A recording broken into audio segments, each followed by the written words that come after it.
A little adventure in the 19th century. I do declare, my dear fellow, that I never saw the like.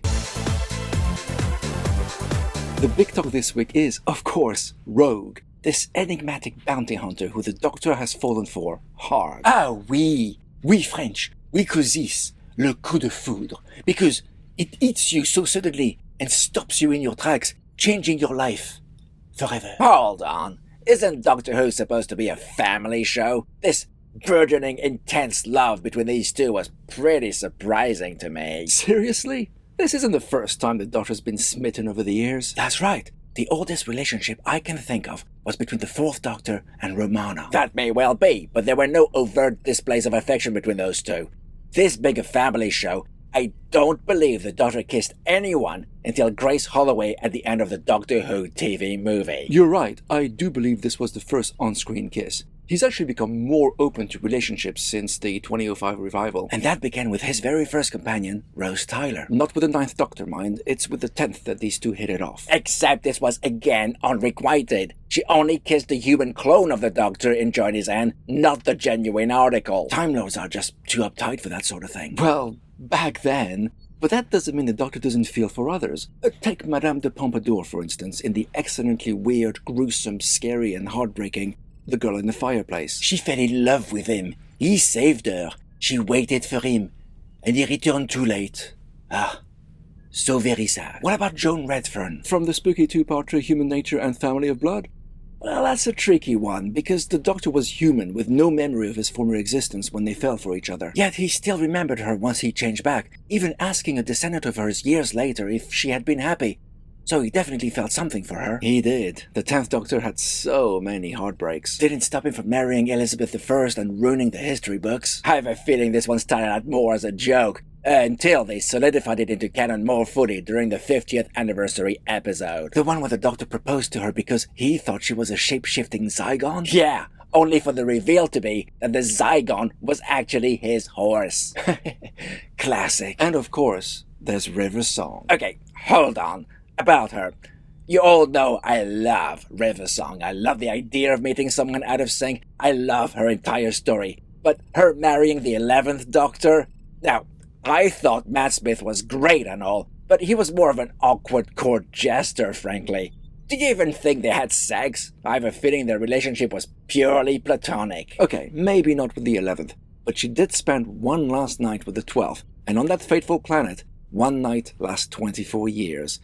You've got to imagine things happened then. Then we had the endlessly ongoing and unsatisfying will they won't they between the 13th Doctor and Yaz. That one didn't work for me at all. It's like the writers were too scared to show a same-sex relationship on screen. What a letdown. And yet, they had a same-sex kiss all the way back in 2005 when Captain Jack kissed the Doctor in The Parting of the Ways. That furrow was already ploughed nearly 20 years ago. They just had to plant the seed. And after all that comes Rogue. I mean, come on, just look at the guy. Is it any surprise the Doctor fell for him? And him with the Doctor. But it's the speed of the relationship that surprised me. Why? Sometimes things happen fast, like with Astrid Peth in Voyage of the Damned. And she, too, sacrificed herself to save the world. In entertainment, it all depends how well the characters portray such a situation. And I have to say, they made it feel believable. These are two characters who have obviously suffered a lot, loved a lot, and lost a lot. Kindred spirits, if you like. And it helps they are both pretty odd. That it does. And whereas 13 and Yaz never got off the ground season after season, these two were pretty much all over each other over the course of one episode. Think of what 13 could have achieved if she had had better writers. Indeed. But don't you think this is a little too blatant for a family show? Would you say the same if the Doctor was attracted to a female instead? Lovely bit of squirrel. It's 2024, McClock. Times are changing, and this show changes with it, as it's always done. But frankly, what was shown?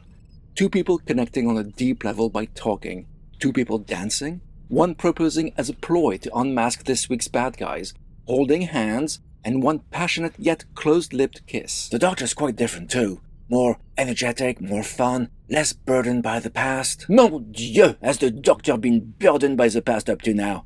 The Doctor would rarely dance. And look at him now! It's good to let your hair down once in a while. And the chemistry between these two was excellent.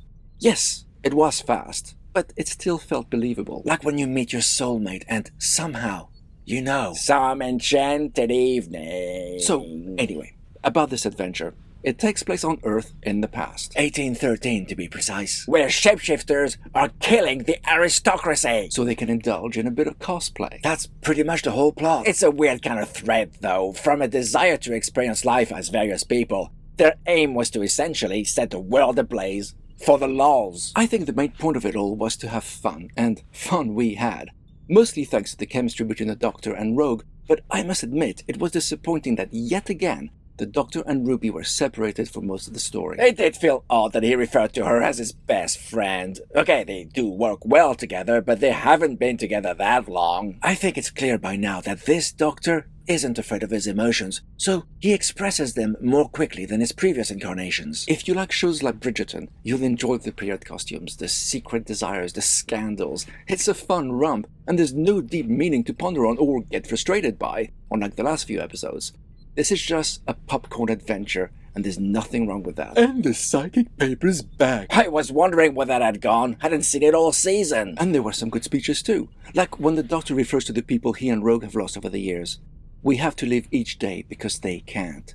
Or when Rogue asks the Doctor near the end, can you lose your friend to save the world? Yeah, great moments, but this last one led to a totally unearned ending. How so? Well, the trap was set, right? And it was established earlier on that once it's active, you're in the trap and you're stuck for good. Yeah, the name's Bond. Molecular Bond. There's no getting out of it. Yet at the end, we see that after the trap was activated, you could add a person to it and even swap one person for another. It felt like a convenient get-out to circumvent a problem that was set up earlier. Yeah, maybe that scene could have done with a couple more drafts. Same when Ruby was captured by one of the shapeshifters. How did she escape so easily when none of the other victims could? That was hinted at earlier on. It was thanks to the psychic earrings the Doctor gave her, and it warned her not to switch them to battle mode. But she did. Is it just me? Or did that flashback revealing what happened scream unreliable narrative? You think Ruby made that up? Well, if you look at the scene when it first happened, as soon as the shapeshifter grabs Ruby's arm, we cut to the outside of the room to see the flashes of lightning we've seen before when the target is killed.